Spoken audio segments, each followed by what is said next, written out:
العاملين والأولياء الصالحين ووالدينا والحاضرين أجمعين أن الله يقبل الجميع ويعفو عن الجميع ويصلح شأن الجميع في الدين والدنيا والآخرة وعلى كل نية صالحة إلى حضرة النبي محمد صلى الله عليه وسلم. الفاتحة. أعوذ بالله من الشيطان الرجيم. بسم الله الرحمن الرحيم. الحمد لله رب العالمين الرحمن الرحيم إياك نعبد وإياك نستعين اهدنا الصراط المستقيم صراط الذين أنعمت عليهم غير المغضوب عليهم ولا الضالين. لا إله إلا الله لا إله إلا الله لا إله إلا الله محمد رسول الله. لا إله إلا الله لا إله إلا الله لا إله إلا الله محمد رسول الله. عباد الله رجال الله أغيثونا لأجل الله وكونوا عوننا لله عسى نحظى بفضل الله. لا إله إلا الله لا إله إلا الله لا إله إلا الله محمد رسول الله. ويا أقطاب ويا أنجاب ويا سادات ويا أحباب وأنتم يا أولي الألباب تعالوا وانصروا لله. لا إله إلا الله لا إله إلا الله لا إله إلا الله محمد رسول الله. سألناكم وللزلفى رجوناكم وفي أمر قصدناكم فشدوا عزمكم لله. لا إله إلا الله لا إله إلا الله لا إله إلا الله محمد رسول الله. يا ربي بساداتي فحقق لي عشاراتي عسى تأتي بشاراتي ويصفو وقتنا لله. لا إله إلا الله لا إله إلا الله لا إله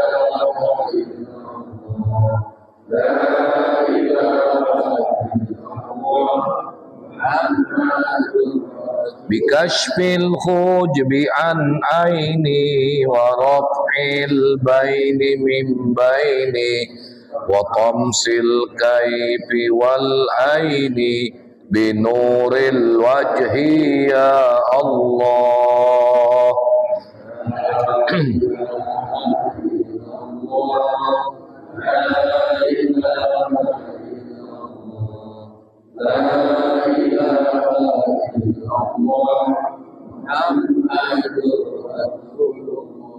صلاة الله مولانا على من بالهدى جانا ومن بالحق أولانا شفيع الخلق عند الله.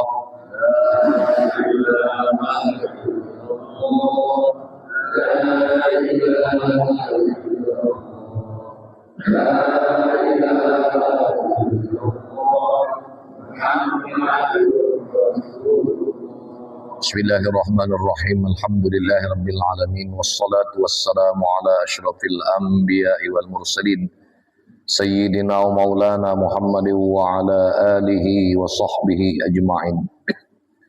Qala al-muallifu rahimahullahu ta'ala wa adaman naf'an bi'ulumihi fi daraini amin. Qala Allah ta'ala fi kitabihil aziz Qalu subhanaka la ilma lana illa ma 'allamtana innaka antal alimul hakim. Allahumma aftah alaina hikmataka wansyur alaina rahmatak ya zal jalali wal ikram. Bismillahi wa subhanallah walhamdulillah wa la ilaha illallah wallahu akbar wa la hawla wa la quwwata illa billahil aliyyil azim. Adada kulli harfin kutiba aw yuktabu abadal abidin wa daharad dahirin. Rabbi shrah li sadri wa yassir li amri wa hlul 'uqdatam min lisani yafqahu qawli, amma ba'd. Alhamdulillah, puji syukur kehadirat Allah Subhanahu wa taala. Pada malam hari ini kembali kita ditakdirkan Allah dapat hadir di majelis zikir, majelis ilmu pengetahuan. Salawat dan salam semoga tetap Allah limpahkan kepada qudwah dan uswah kita Nabi besar Muhammad sallallahu alaihi wa alihi wasallam, pada para keluarga, sahabat dan sekalian pengikutnya hingga akhir zaman.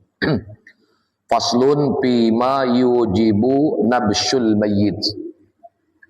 Pasal yang menjadi pembahasan kita pada malam hari ini tentang perkara-perkara yang mewajibkan digalinya mayit, digalinya kuburan. Yunbashul mayyitu ay yukshiful qabrul ladzi fihil mayyitu li arba'i khisalin. Jadi dibongkar atau digali mayit itu, maksudnya dibuka kuburnya yang di dalamnya terdapat mayit itu karena 4 sebab. Bal li aksara min zalik. Bahkan ada pendapat yang mengatakan lebih dari 4 hal itu. Perkara yang menyebabkan wajibnya kubur itu digali. Ya.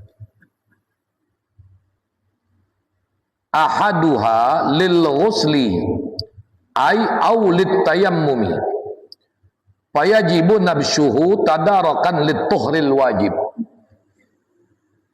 Yang pertama, wajib mayit itu digali, kubur itu dibongkar adalah untuk dimandikan atau untuk ditayamumkan apabila memang mayit itu ketika dikuburkan belum dimandikan, ya. Atau paling tidak sebagai ganti daripada mandi ditayamumkan, yaitu wajib untuk menggalinya untuk mendapatkan kesucian yang wajib. Artinya kan memandikan itu wajib, ya. Dengan catatan itu mayit bukan yang syahid dunia akhirat. Kalau yang syahid dunia akhirat haram mayitnya dimandikan, ya. Bahkan dia dikuburkan dengan kapannya meski dengan berlumuran darah. Iza lam yataghayyar ay ma lam yantanna. Jadi dengan catatan apabila mayit itu lam yataghayyar, belum berubah, belum hancur, belum menimbulkan malam yang tanah, atau belum menimbulkan bau busuk yang begitu hebat. Bi khilafi ma law dupina bila kafnin au fi haririn fala yunbash. Nah, berbeda apabila kalau mayit itu dikuburkan dengan tidak dikapankan, atau dianya tadi dikuburkan dengan menggunakan sutra, maka tidak perlu digali kuburnya, ya. Nah, ini sebab yang pertama. Wasaniha, sebab yang kedua, li taujihihi ilal qiblati ay fayajibu nabsyuhu iza lam yataghayyar aidan liyatawajjaha ilal qiblati. Yang kedua, mayit itu, kubur itu boleh dibongkar, boleh digali, wajib, bukan boleh lagi, wajib digali, dibongkar untuk menghadapkan mayit itu ke arah kiblat. maka wajib membongkarnya apabila dengan catatan lam yataghayyar, belum berubah. Ya. Ya kalau memang dia baru sehari 2 hari masih memungkinkan, kalau sudah seminggu, baik. Ya. Itu sudah yataghayyar, sudah berubah. Ya. Liyatawajjaha ilal qiblati, agar dia dihadapkan ke arah kiblat. Qala Asy-Syaubari, berkata saya Asy-Syaubari, far'un, ini cabang masalah, iza dupina mustalqiyan wa wajhuhu lil qiblati bi an kanat rijlahu ilaiha haruma wa dubisha ma lam yataghayyar wa huwa al-mu'tamad. Jadi apabila mayit itu dipendam, dikuburkan dalam posisi mustalqiyan, terlentang. Jadi ketika mayit itu dikuburkan dalam posisi terlentang, wajahnya menghadap kiblat. Begitu juga dengan kedua kakinya menghadap kiblat. Terbayang tak kira-kira, Pak? Badan terlentang, tapi kepala beda. Sama kaki. Berarti dalam kondisi seolah-olah terpaksa dia tuh ya. Terbayang kan kondisinya? Apabila dia dikubur dalam posisi terlentang, wajahnya ke kiblat, kedua kakinya ke kiblat. Hal ini haruma, diharamkan. Wa nubisha, mesti digali, bongkar. Malam yataghayyar wa huwal mu'tamad, juga dengan catatan selama mayit itu belum berubah. Dan itulah pendapat yang mu'tamad, pendapat yang terkuat di kalangan fuqaha. Khilafan lima fi matnir raud wa syarhihi, berbeda dengan keterangan sebagaimana dalam kitab Matan ar-Raud dan dalam syarahnya.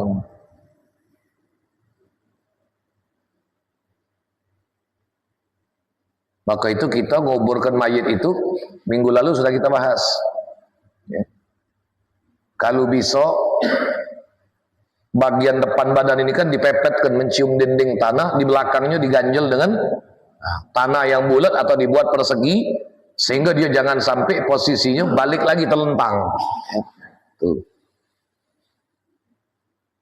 Wasali suha, dan yang ketiga, lil mali iza dupina ma'ahu, untuk suatu harta atau barang berharga. Jadi kuburan itu boleh digali, dibongkar, karena ada barang berharga yang dipendam bersamaan dengan mayit itu.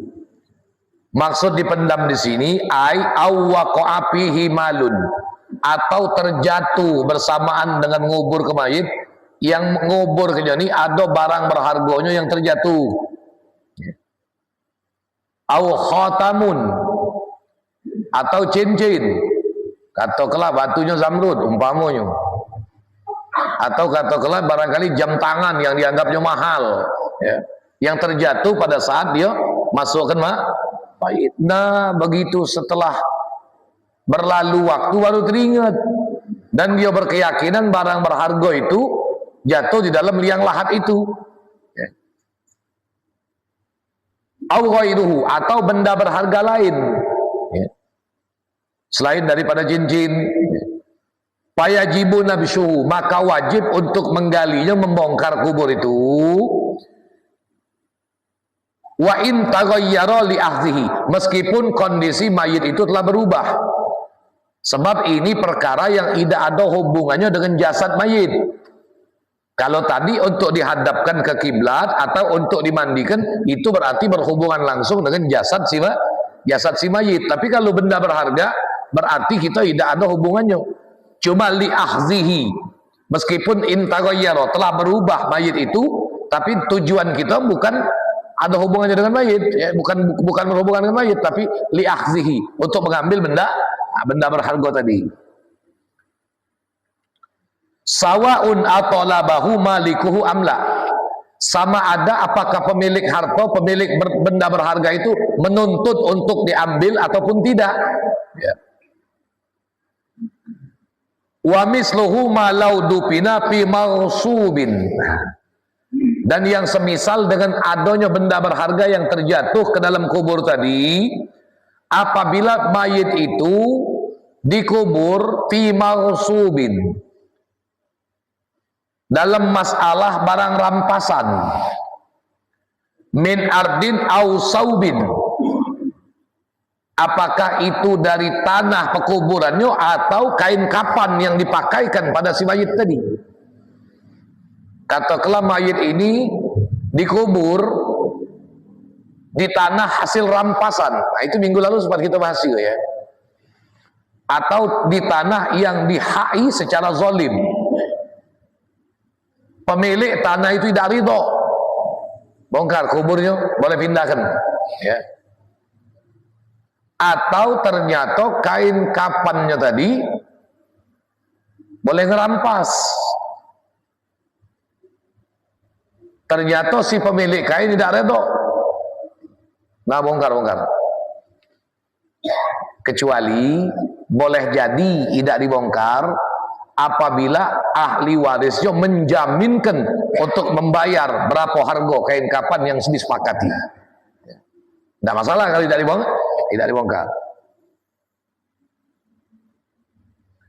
Wa wujida ma yudfanu au yuqfanu fihil mayyit. Dan saat itu didapati apa yang dapat wilayah atau tempat yang dapat memakamkan mayit itu. Jadi dari tanah rampasan tadi sudah memang disiapkan ada tanah yang lain, seandainya dia dipindahkan, angkat, boleh dipindahkan. Au yuqfanu, atau ada kain kapan yang lain yang bisa menggantikan kain kapan mayit ya, dari kain kapan hasil rampasan tadi. Fayajibu nabshuhu wa in taghayyara liyarudda kullin li sahibihi ma lam yarda bi baqaihi. Apa maksud kalimat ini? Maka wajib menggalinya, membongkar kuburan itu tadi.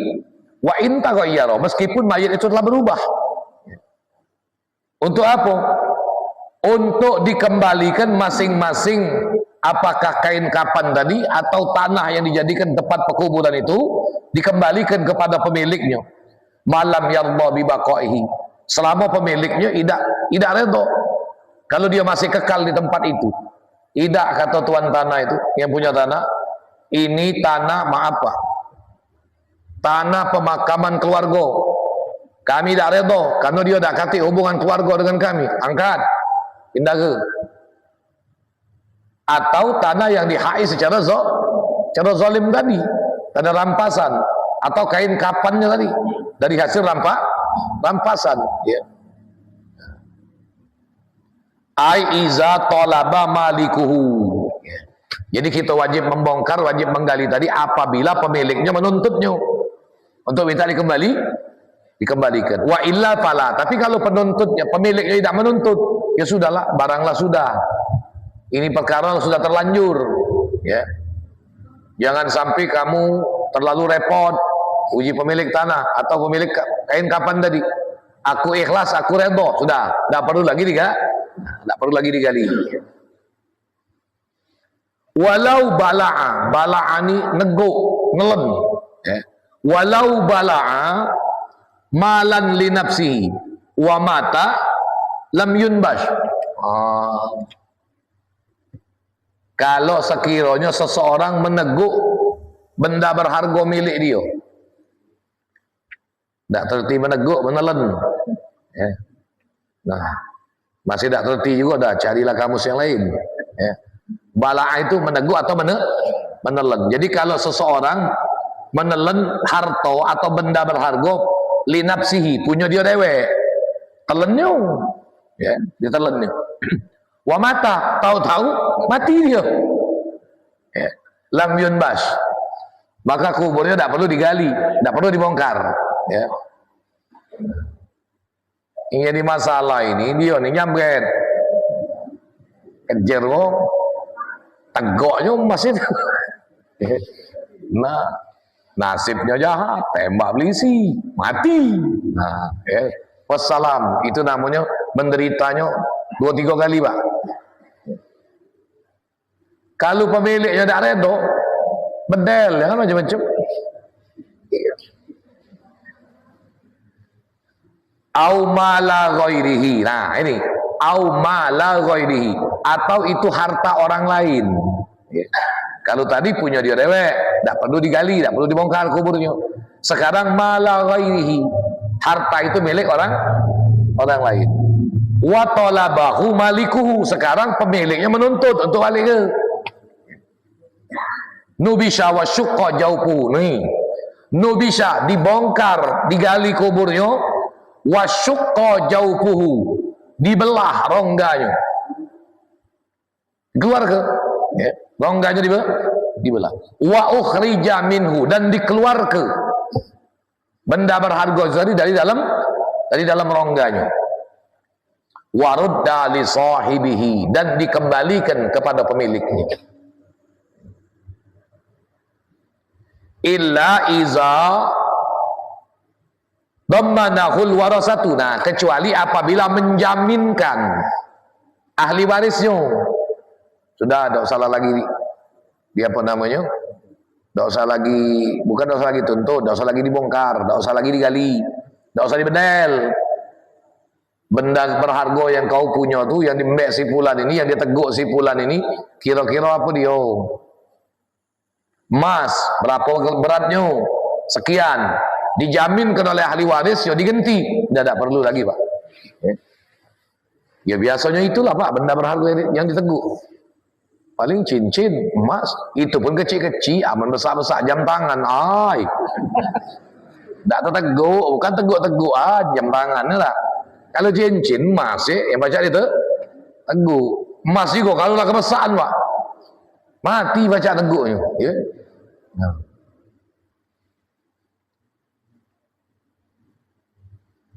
Ya sebenarnya perkara menjaminkan ahli warisnya ini bukan cuma dalam kasus seperti ini. Siapapun orang yang meninggal dunia, ya, sebagai upaya agar si mayit ini tidak ada halangan dalam perjalanannya menghadap Allah, maka hendaklah dilimpahkan segala hal ikhwal yang berkaitan maliyah kepada si mayit itu kepada ahli warisnya. Maka itu kita hadirin sekalian, yang benarnya tuh, yang afdolnya itu kata sambutan dulu baru salat jenazah. Ya. Kata sambutan dulu. Jikalau umpama, andai kata, seandainya almarhum ada sangkut paut, nah, harap selesaikan dengan ahli warisnya. Lepas si mayit. Dan itu sudah jaminan dari ahli waris. Tuh.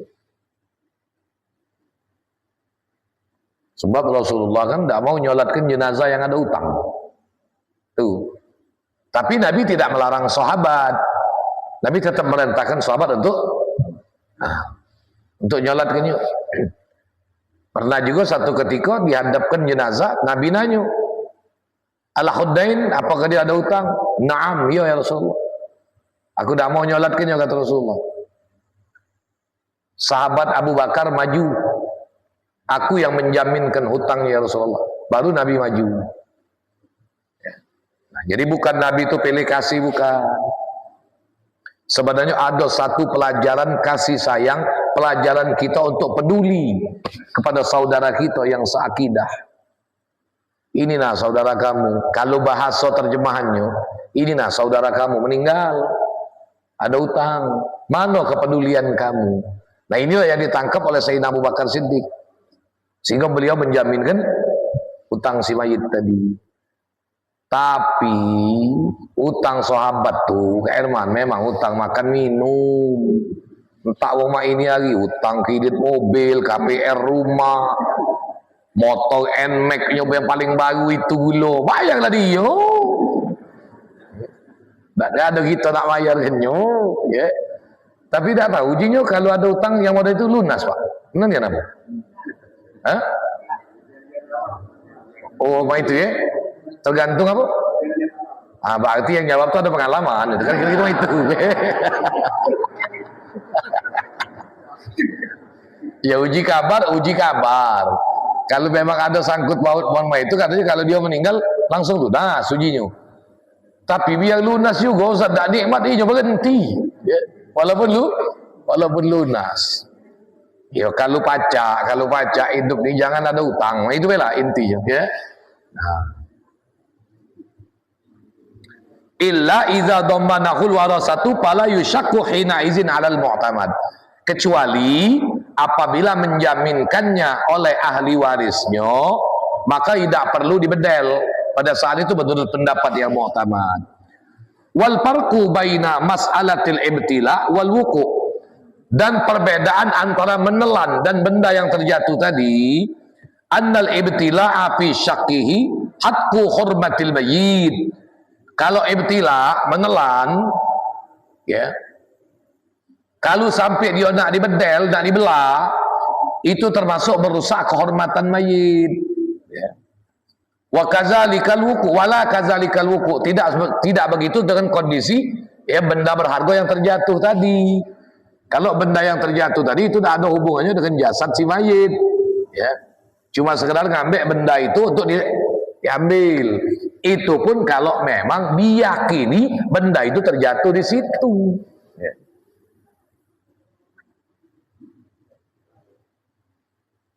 Nah ini yang nelon Pak, sampai dikatakan kalau sudah dijaminkan oleh ahli warisnya dia tidak usah lagi, tidak usah lagi dibedel, ya.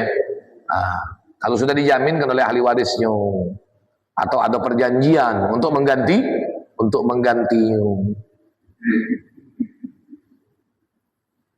Nah, bagaimana dengan jenazah yang pakai pen itu, Pak? Ada jenazah kadang-kadang kan meninggal, Ustaz di kakinya masih ada pen, tangannya ada pen, kadang-kadang bekas kecelakaan dia biasanya kayak itu. Cak mana Ustaz? Tidak usah dibedel lagi, Pak. Tidak usah dibuka lagi. Tidak usah. Biarlah. Sebab kalau dibuka lagi, nak dibedel lagi jasadnya tuh. Nah itu termasuk merusak kehormatan si mayit tadi. Kan gak ada di pen maki besi, ya. Nah, tidak perlu lagi dibuka itu. Ya tinggal dimandi kebaik yang bersih, dikapani, sholat langsung dikuburkan. Warabi'uha, dan yang keempat, wajib membongkar kubur itu lil mar'ati idza dupina janinuha ma'aha wa amkanat hayatuhu. Yang keempat, wajib dibongkar kuburan itu bagi jenazah perempuan yang meninggal dalam kondisi hamil.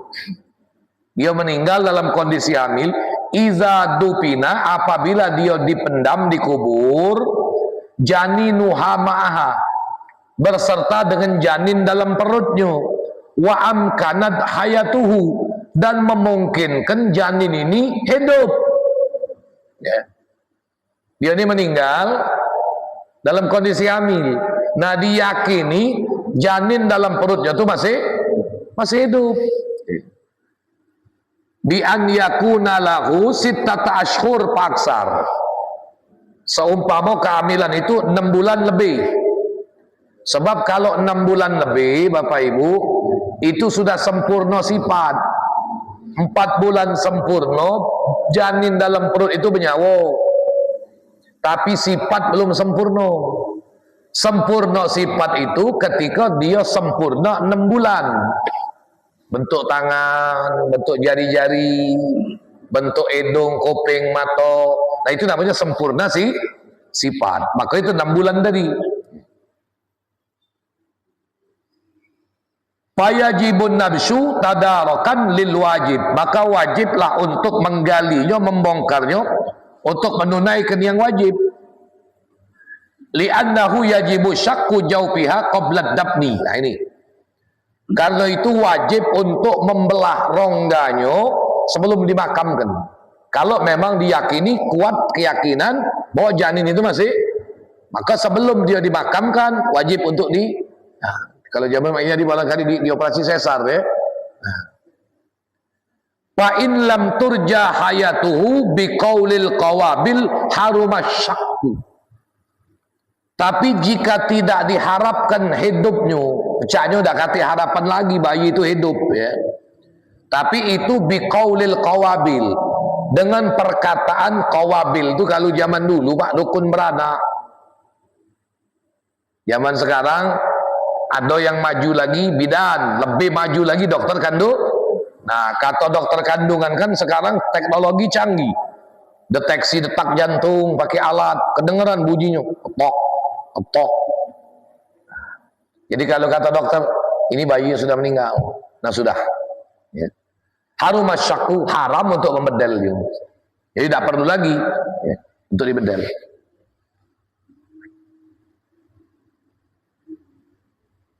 Lakin tukhraju minal qabri wa yuakhiru dabnu hatta yamuta. Jadi seandainya perempuan yang hamil tadi meninggal dunia tadi, diyakini kemungkinan besar bahwa janin itu masih hidup, tukhraju minal qabri, dikeluarkan dulu dia dari kubur, wa yuakhiru dabnu, ditunda penguburannya hatta yamuta, sampai yakin bayi itu meninggal. Ya. Wa minal ghalati an yuqala yudha'u nahwu hajarin ala batniha liyamut. Nah, dan di antara kesalahan yang fatal apabila dikatakan sudah, kalau nak yakinkan bayi itu meninggal, yudha'u nahwu hajarin, diletakkan umpamanya batu yang enggak berat ya, di pucuk perutnya, liyamuta, agar bayi itu mati. Oh, itu fatal itu. Berarti kita sudah termasuk hukum membunuh. Ya. Tuh. Fa inna fihi qatslan lil janin. Sebab dalam perbuatan ini termasuk membunuh janin. Kecuali kalau memang ditempo ke pemakamannya ditunda untuk meyakinkan janin itu meninggal. Tapi kalau memang diyakini masih hidup, letak ke batu, ditimpa di pucuk perutnya supaya dia mati, itu membunuh namanya. Wa yunbashu aidan in lahiqal ardu ba'da dabni sailun au nadawatun liunqila, atau lian qala boleh juga bacanya. Dan dibongkar juga kuburan itu apabila berhubungan dengan tanah itu sesudah dimakamkan, sailun. Nah, tahu-tahu kuburan itu tempat aliran banyu, Pak. Ya. Audadawatun, atau dia di situ ternyata berlumpur yang tidak kering, lian kola, boleh dipindahkan. Yang anda bahas minggu kemarin, seperti kuburan di pinggir sungai ya. Nah, akhirnya tanahnya terbes karena arus pasang surut, sehingga kotaknya muncul. Ini boleh gali nih, boleh gali, pindahkan. Coba kalau tidak dipindahkan, semakin tergerus tanah itu karena arus pasang surut, hilang kayak kuburan ini. Nah, maka boleh digali, boleh dipindahkan. Wa yunbashu aidan izahtija limusyahadatihi litta'liki ala sifatin fihi. Dan dibongkar juga apabila dihajati, dibutuhkan untuk penyaksiannya tentang suatu perkara yang sifatnya masih tergantung atas sifat bayi itu. Bi anqala in walati zakaron fa anti talikun talqatan. Seumpama seorang suami mengatakan kepada istrinya, kalau kau melahirkan anak laki-laki, maka engkau tertolak dengan tolak satu. Au unsa patallaqataini, atau seandainya kau melahirkan bayi perempuan, engkau tertolak dengan tolak dua. Ya. Pawaladat mayitan, maka si perempuan ini melahirkan tahu-tahu mati. Ya. Bayinya tadi. Wadupina, kemudian bayi itu dimakamkan. Walam yu'lam, dan dia tidak tahu bayi yang dilahirkan tadi, yang dimakamkan tadi laki-laki apa perempuan, jenis kelaminnya. Au liqaunil qaib wa huwa man yattabi'ul asara yalhiquhu bi ahadil mutanazi'aini fihi. Jadi kuburan bayi itu boleh dibongkar juga untuk memastikan dia ini jatuh tolak berapa. Ya. Jadi begitu dijingok, kalau memang lahirnya tadi yang bayi yang mati itu ternyata laki-laki, berarti tolak 1. Kalau dia tadi ternyata bayi perempuan, itu hanya tolak 2. Nah, tolak 2.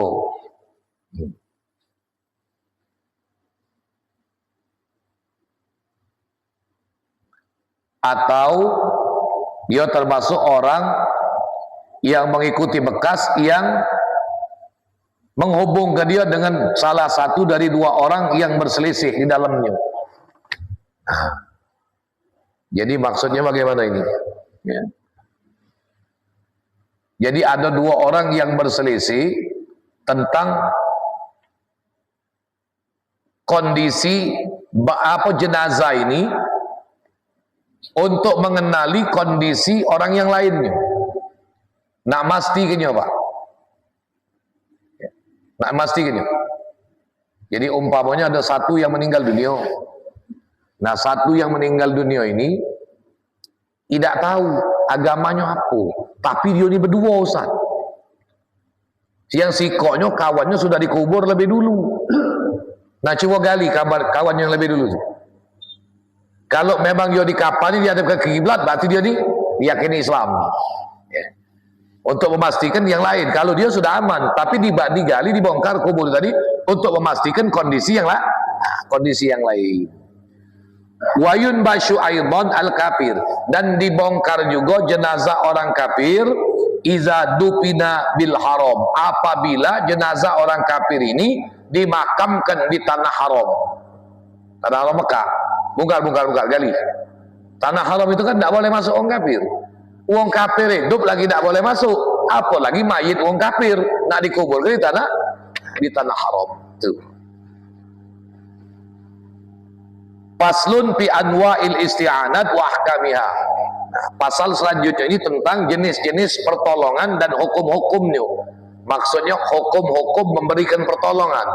Kadang sunat, kadang mubah, kadang makruh, kadang jadi wajib. Ya. Nah, insya Allah itu akan kita bahas yang akan datang belasannya pasal itu ya.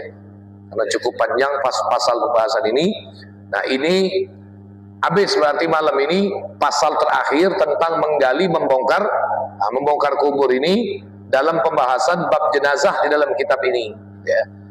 Masih ada waktu cukup banyak. Ya. Kalau ada yang nak bertanya, wallahu a'lam bishawab, dia tuh bertanya. Batasan kuburan berapa bulan dikasih nama dan dilaksanakan seperti normal. Ya. Jadi kalau dia sudah ditiupkan ruh, itu lahir namanya, bukan keguguran. Dikatakan keguguran itu kalau belum ditiupkan nyawa, belum sempurna 4 bulan. Nah, jadi kalau seandainya dia tadi itu sudah 4 bulan, berarti kan sudah ditiupkan nyawa, tapi sifatnya belum sempurna. Ya. Kalau seandainya dia meninggal dunia di dalam perut, tidak perlu disolat ke? Perlu tidak diinjak nama? Tidak usah juga. Belum sempurna sifat, baru menyawa dia itu.